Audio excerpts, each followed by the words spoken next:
Hi guys, നമസ്കാരം. ഞാനിന്ന് ഉച്ചക്ക് ചെറുവത്തൂർ ടൗണിലെത്തി. കാരണം മറ്റൊന്നുമല്ല, ഇപ്പോൾ എല്ലായിടത്തും ചർച്ചയായിക്കൊണ്ടിരിക്കുന്ന നമ്മുടെ പുതിയ സിനിമയില്ലേ, കാന്താര ചാപ്റ്റർ 2. അതൊന്ന് കാണണം എന്ന് പറഞ്ഞിട്ടാണ് ഞാൻ ചെറുവത്തൂരെത്തിയത്. ഉച്ചക്ക് 1:10 ഞാൻ അവിടെ എത്തിയത്. അപ്പോൾ തന്നെ ഒരുപാട് വണ്ടികളൊക്കെ അവിടെ വന്നിരുന്നു. അത്യാവശ്യം ആളുകളും ആ സമയത്തുണ്ടായിരുന്നു. ഞാൻ പെട്ടെന്ന് പോയി ടിക്കറ്റ് എടുത്ത് ഇങ്ങനെ പുറത്ത് വന്നിട്ട് പുറത്തൊന്ന് വീഡിയോ എല്ലാം ഒന്ന് വാർത്താൻ നോക്കി. ഉച്ച സമയമായതുകൊണ്ട് തിരക്കൊന്നും ഇവിടെ ഉണ്ടായില്ല, അല്ലെങ്കിൽ ഭയങ്കര ട്രാഫിക് ജാമൊക്കെ എന്നോ അനുഭവപ്പെടാറുണ്ട്. ഞാൻ വരുമ്പം വിചാരിച്ചിന് നമ്മുടെ നാട്ടിൽ നിന്ന് ഇവിടേക്ക് ഉള്ള ദൂരം ഞാൻ നിങ്ങൾക്ക് വീഡിയോയിൽ കാണിക്കാമെന്ന്. ഏതായാലും ഇപ്പം സമയം കിട്ടിയില്ല. ഇപ്പം കാന്താര കാണാൻ പോവുകയാണ്. പോകുമ്പം പറ്റുമെങ്കിൽ ഞാൻ നിങ്ങൾക്ക് നമ്മളെ നാട്ടിലെ വിഷ്വൽ ഫുള്ള് കാണിച്ചു തരാം. ഏതായാലും കാന്താര കാണാൻ പോവുകയാണ്. എങ്ങനെ ഇരിക്കുന്നു എന്ന് നോക്കട്ടെ. ഉള്ളിലേക്ക് ആളുകൾ വന്ന് തുടങ്ങിയിരിക്കുന്നു. ഫുള്ള് സീറ്റ് നിറയാൻ തുടങ്ങി. ഏതായാലും നമുക്ക് കാണാം. ഗോപ്രോ എൻ്റെ കൈമ ഉണ്ടായിരുന്നു. എങ്ങനെ നാട്ടിലേക്ക് പോകുന്ന വിഷ്വൽ നിങ്ങളെ കാണിക്കുമെന്ന് ചിന്തിച്ച് തലപുണ്ണാക്കി. അത് ഒരു കൈ കൊണ്ട് വണ്ടി ഓടിച്ചിട്ട് ഒരു കൈ കൊണ്ട് ക്യാമറ പിടിക്കാനൊന്നും പറ്റൂല എന്നറിയാം. അവസാനം ഞാനൊരു വഴി കണ്ടുപിടിച്ചു.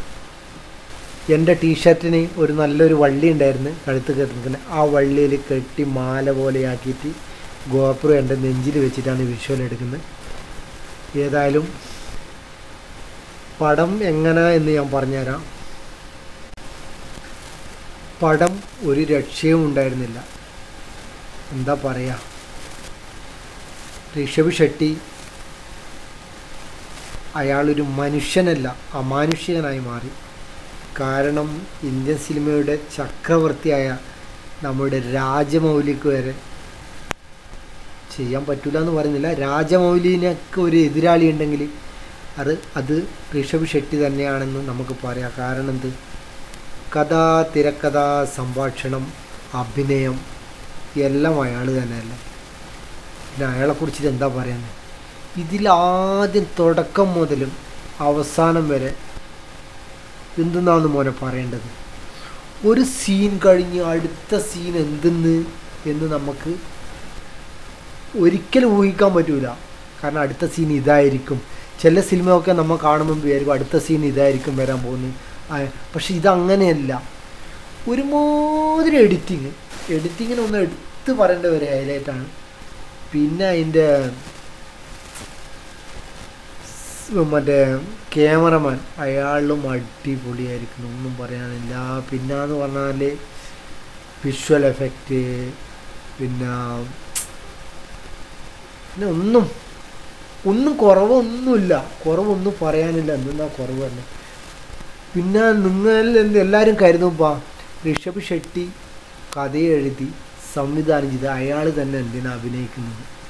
അതിൻ്റെ ഉത്തരം തന്നെയാണ് കാന്താര 1ഉം ചാപ്റ്റർ 2ഉം. കാരണം അവസാനത്തെ കുറേ സംഭവങ്ങൾ അത് മറ്റുള്ളൊരു മനുഷ്യനും വിശദീകരിച്ച് കൊടുത്ത് ഇങ്ങനെ നീ ചെയ്യണമെന്ന് പറയാൻ വേണ്ടിയിട്ട് പറഞ്ഞു പോയാൽ തന്നെ അവർക്ക് അത് ഉൾക്കൊള്ളാൻ പറ്റൂല എന്നാണ് തോന്നുന്നത്. പറ്റൂല എന്ന് ഞാൻ തീർത്ത് പറയുന്നില്ല, അതാണ് തോന്നുന്നത്. കാരണം ഋഷഭ് ഷെട്ടി അതിൽ ജീവിക്കുകയായിരുന്നു. ഒന്നാമത് അയാൾ ഭയങ്കര ഭക്തിയുള്ളൊരു മനുഷ്യനാണ്. ഞാനൊരു ഭക്തിയില്ലാത്ത ആളാണ്, അത് വേറെ പ്രശ്നം. പക്ഷെ അയാൾ ഭയങ്കര ഒരു ദൈവഭക്തിയുള്ള മനുഷ്യനാണ്. ആ ദൈവഭക്തിയുള്ള മനുഷ്യൻ ആ ദൈവം എങ്ങനെ ആവണം എന്ന് ആ ദൈവം ഒരു മനുഷ്യനിലേക്ക് ആവാഹിച്ച് പോയിട്ടുണ്ടെങ്കിൽ ആ മനുഷ്യൻ എങ്ങനെയാണെന്ന് അയാൾ എന്താ മനസ്സുകൊണ്ട് കാണുന്നത് അത് അയാൾ അഭിനയിച്ച് അവിടെ പ്രതിഫലിപ്പിക്കുന്നുണ്ട്. അതാണ് അയാളുടെ വിജയം. പിന്നെയെന്ന് പറഞ്ഞാൽ ഈ ക്യാമറ ചെയ്യുമ്പം ക്യാമറയ്ക്ക് വേക്കൽ എപ്പം സംവിധായകനുണ്ടാവും.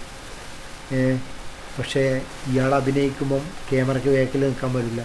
പക്ഷെ ഇയാൾ മനസ്സിൽ കാണുന്ന സംഭവം ആ ക്യാമറമാൻ എടുക്കണ്ടേ. ആ ക്യാമറമാൻ ഒരു വലിയ ബിഗ് സല്യൂട്ടാണ്.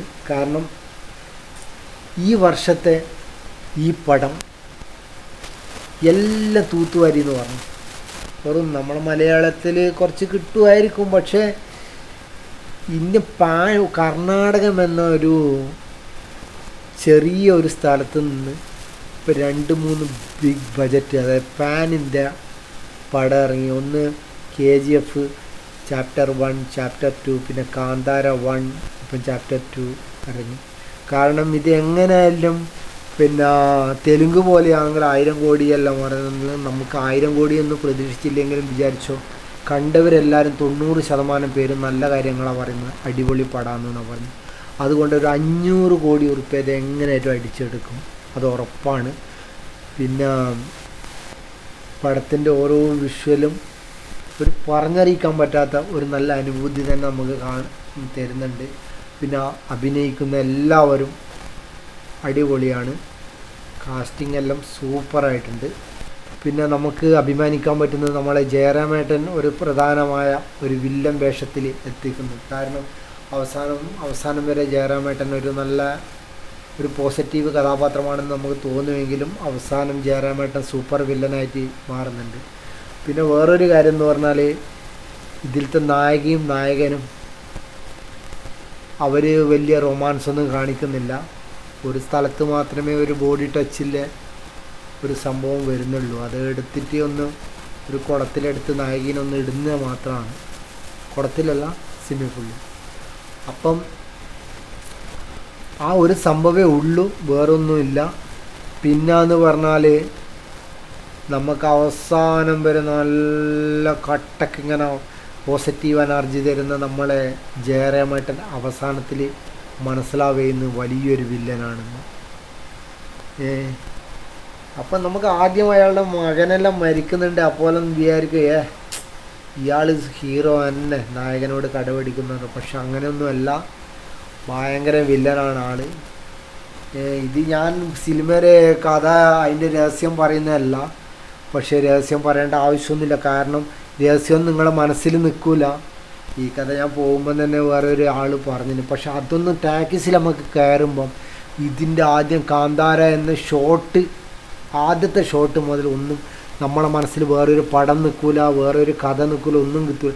നമ്മൾ ഒരു പുതിയ ലോകത്തേക്ക് പോകുന്ന ഒരു അനുഭൂതിയാണ് എനിക്ക് അനുഭവപ്പെട്ടത്. അതുപോലെ ആയിരിക്കും ഒരു 90% പേർക്കും. കാരണം എത്ര കഥ പറഞ്ഞു കൊടുത്താലും നമുക്ക് പോകുമ്പോൾ ഒരു ഫ്രഷ്നെസ് അവിടെ ഫീൽ ചെയ്യും. അപ്പം പിന്നെ ഒരു നായിക എന്ന് പറഞ്ഞ നായികയാണ് അവസാനം ഭയങ്കര വില്ലത്തിയായിട്ട് നിൽക്കുന്നത്. നമുക്ക് തോന്നും ആ രാജാവ് ആ നായകീനെ നമ്മളെ നായകന് കൊടുത്താലോ, ഒന്ന് കല്യാണം കഴിച്ച് കൊടുത്താലോ വളരെ നല്ലതായിരുന്നു, നമ്മളെ മനസ്സങ്ങനെ നിൽക്കും. പക്ഷെ എൻ്റെ മോനെ നായകി ഭയങ്കര ഹറാമിയായിട്ട് അവസാനം എടുക്കുന്നുണ്ട്. എന്ത് പറഞ്ഞാൽ ഈ പടത്തിനെ പറ്റിയിട്ട് ഞാൻ എന്തെന്നാ പറയണ്ടേ എന്ന് പറഞ്ഞാൽ, എനിക്ക് പടം ഒരുപാട് ഇഷ്ടപ്പെട്ടു. ഒന്നിച്ച് കാണുന്ന എല്ലാവർക്കും നല്ല ഇഷ്ടപ്പെട്ട ഫീല് തന്നെ എനിക്ക് മനസ്സിലായിരുന്നു. അപ്പം എൻ്റെ കണക്കിന് ഈ പടം 100ൽ 95% വളരെ നല്ലതാണ്. നിങ്ങൾക്ക് കണ്ടാലും ഇഷ്ടപ്പെടുമെന്ന് ഞാൻ 100% ഉറപ്പ് തരുന്നു. ഏതായാലും നന്ദി, നമസ്കാരം. ഞാൻ അക്ഷയ് രാമകൃഷ്ണൻ.